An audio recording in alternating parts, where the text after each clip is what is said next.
Hello बच्चों, Pandey study class में आपका स्वागत है। और आज हम एसएससी जीडी, ग्रुप डी और पुलिस भर्ती और अन्य प्रतियोगी परीक्षाओं में से संबंधित गणित का प्रश्न लेकर आया हूँ, प्रतिशतता का हल।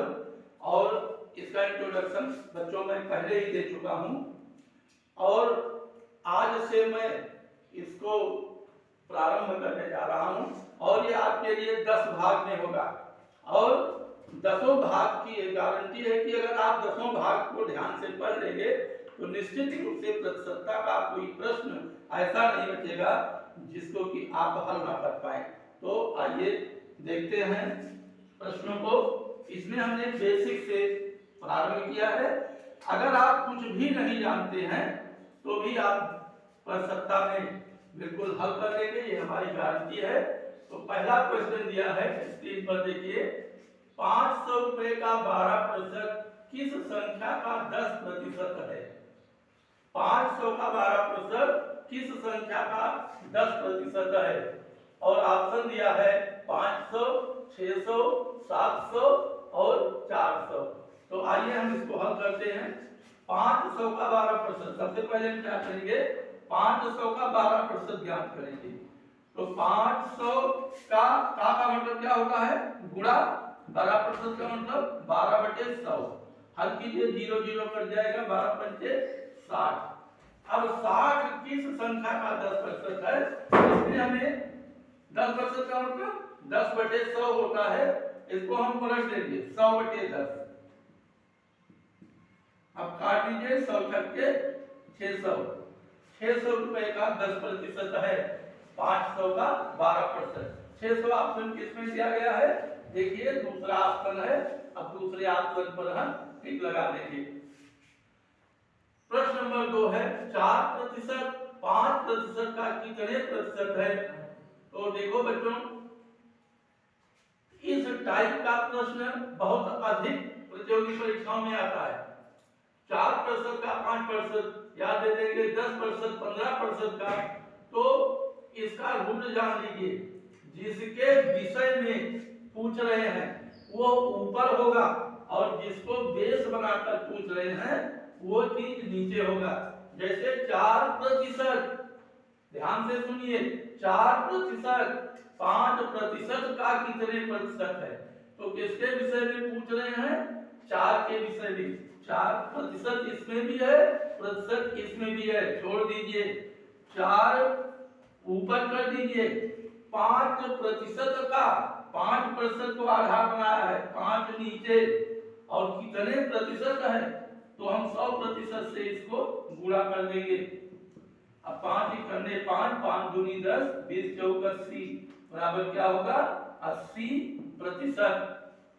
हमारा ऑप्शन है 60%, 70%, 80%, 100%। कौन सा ऑप्शन सही होगा? तीसरा ऑप्शन 80%। उम्मीद करता हूं कि ये दोनों प्रश्न आपको अच्छी तरह से समझ में आ गया होगा। और इसी से रिलेटेड तीसरा प्रश्न भी है। अब इसमें देखिए 6%, 4% का कितने प्रतिशत है?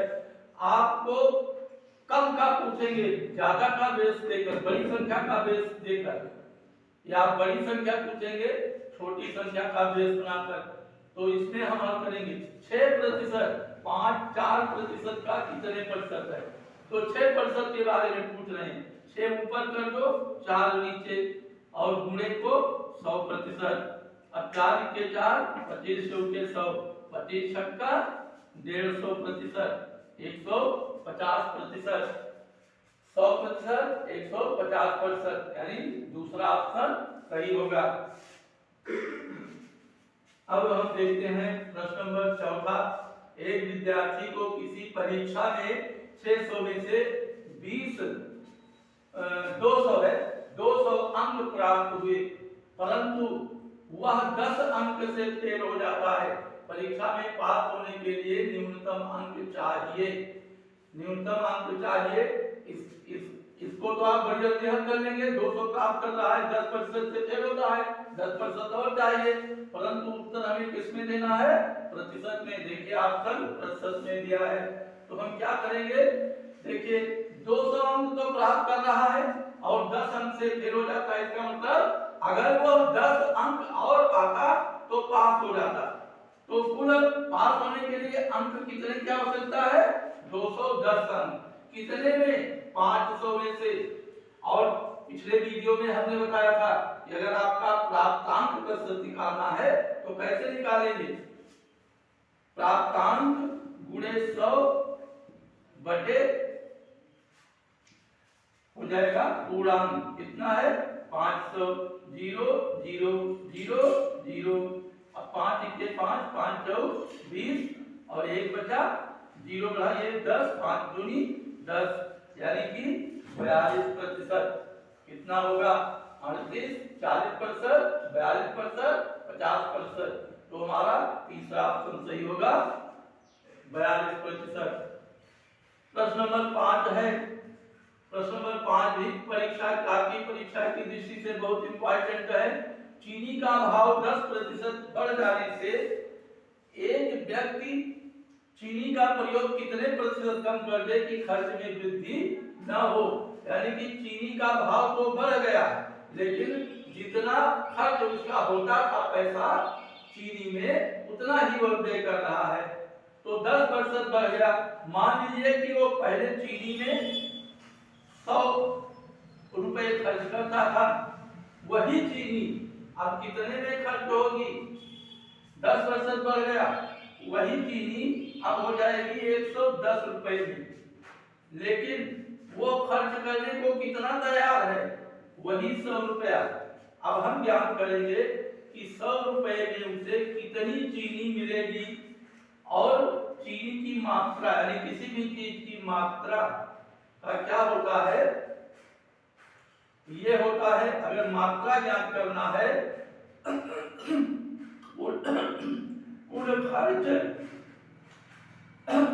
कुल खर्च बटे रेट यानी दर। 100 रुपया खर्च करना चाहता है, 110 रुपया चीनी का भाव हो गया है। चीनी से कितनी प्राप्त होगी? पहले का 10/11 भाग। बटे में देखिए कि कितना बचा है। 1/11 कम पड़ रहा है उसका, 1/11 भाग कम करना पड़ रहा है। तो प्रतिशत में कैसे ज्ञात होगा? गुणे 100%।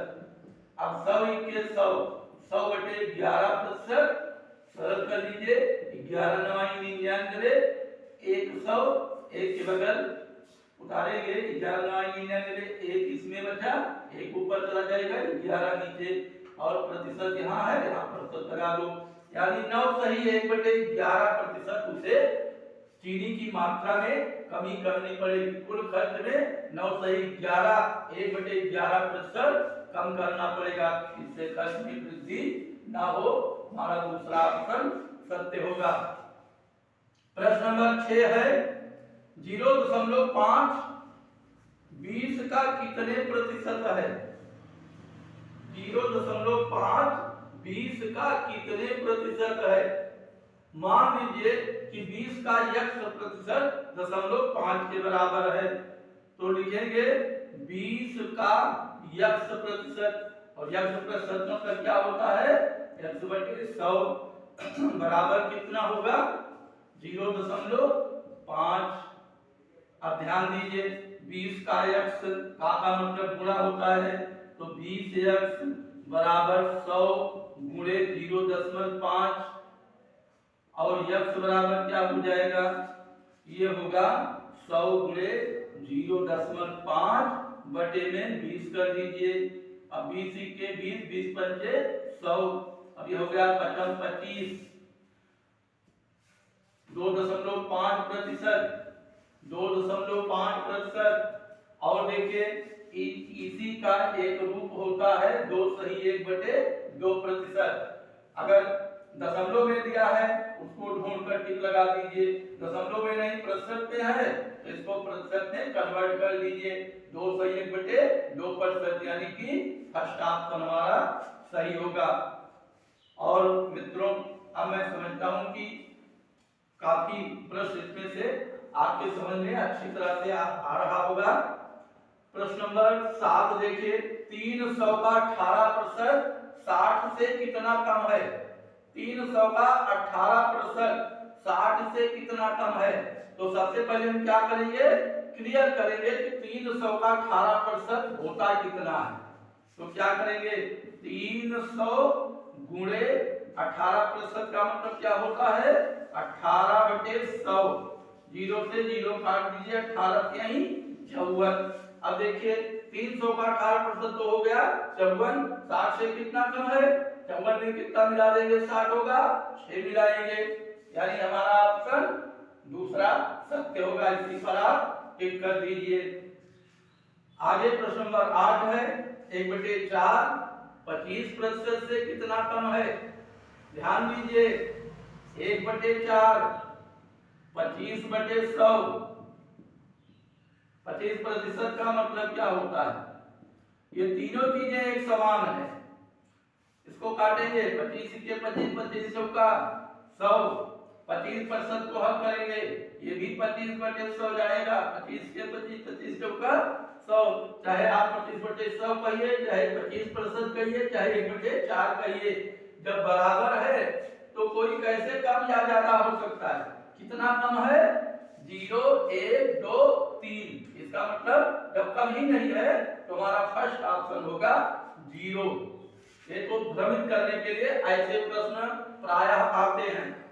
प्रश्न नंबर 9 है, 50% 1/2 तथा 0.5 में कौन बड़ा है? अब बच्चों देखिए कैसे प्रश्न कर्ता ने आपको बताया है। 50% का मतलब क्या होता है, 50/100। 1/2 का मतलब क्या होता है, 1/2। 0.5 का मतलब क्या होता है, 5/10। इसको जब कन्वर्ट करेंगे परिमेय संख्या या भिन्न में, सरल कर लीजिए, 0 काट लीजिए, 5 के 5, 5 दूनी 10, 1/2। ये तो 1/2, 5 के 5, 5 दूनी 10, ये भी है 1/2। तो कौन बड़ा है, 50% या 1/2 या 0.5 या कोई नहीं? तो जब सब बराबर है तो कौन सा बड़ा होगा, कोई नहीं। हमारा चौथा ऑप्शन सही होगा। और प्रश्न नंबर 10 कह रहा है, एक पूंजी में अनीता, सुनीता तथा शोभना का अनुपात 5:3:2 का अनुपात है, यानी रेशियो है 5, 3 और 2।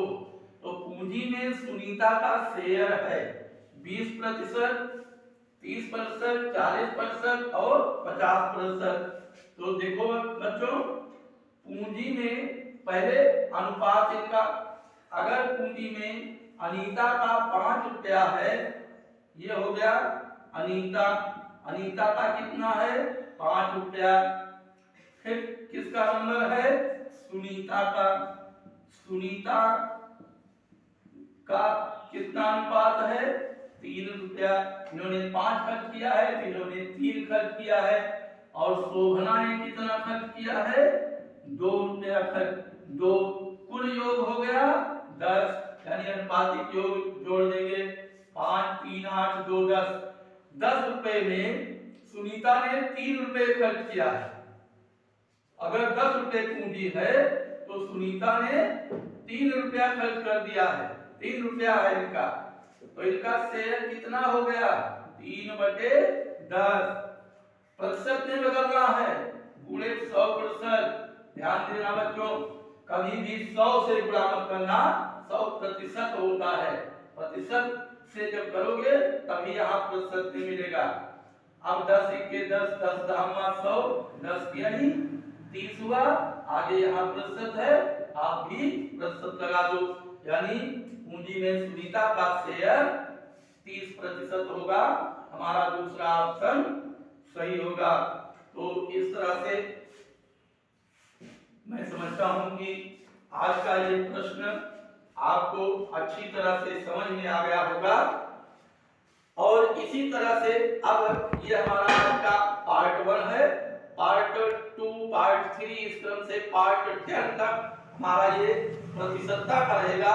और ये गारंटी है कि प्रतिशतता से संबंधित 10 पार्ट अगर आप लगा लेंगे तो कोई भी सवाल आपसे वंचित नहीं होगा, 100% प्रतिशतता में आपको ज्ञात होगा।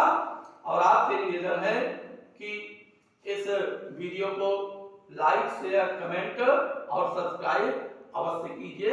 Best of luck.